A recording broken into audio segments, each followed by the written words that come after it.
the mind to rove and scan in a much more expansive domain of information than is normally the case. I mean, if you don't smoke cannabis, you may spend your evening balancing your check account. If you do smoke cannabis, you may spend your evening contemplating the causes of the Greek Renaissance. It's a perceptual enhancer. It's like a child seeing something for the first time. There's a little bit of that excitement about the visual world. It enhances the appreciation of music and the graphic arts. I have met many people who I think have experienced increase in imagination and creativity from experimenting with marijuana, who have discovered themselves as physical, sensual, sexual beings on marijuana who otherwise had not developed that part of themselves. They find that it's useful in gaining perspective and insight in their lives.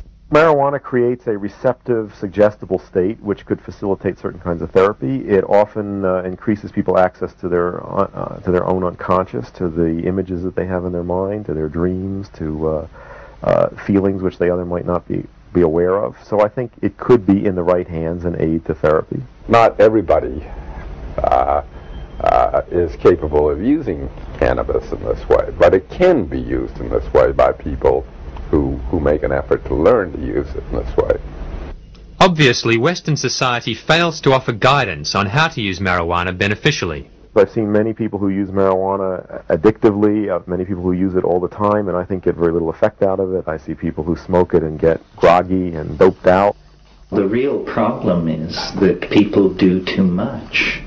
They don't understand that the best way to do cannabis is approximately once a week.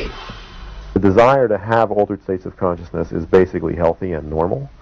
It can have bad expressions, and I think in our culture where there's no recognition of that desire and we don't teach young people how to satisfy it in healthy ways, it's obvious that we're going to see a lot of negative expressions of it. More money has been spent trying to find something wrong with cannabis than any other vegetable material in human history. And what they've come up with is so pathetically thin that I am confident that it amounts to a clean bill of health for this stuff. US government health authorities estimate that there are about 350,000 deaths per year caused by tobacco, and around 125,000 from alcohol. This does not include alcohol's involvement in 50% of all road fatalities and 65% of all murders. There are 14 to 27,000 deaths from legal medicines, and over 1,000 of these have been recorded as overdoses of aspirin. There are around 5,000 deaths from illegal drugs, while ailments related to caffeine kill up to 10,000 people per year. But there have been no deaths attributed to marijuana. Cannabis is not a health problem. The problem is that it promotes social values and attitudes which are unwelcome in capitalist market-based society. It's just that simple. A drug like coffee, with a horrendous health profile compared to cannabis, is completely welcomed into the marketplace and the home and the lifestyle of modern people.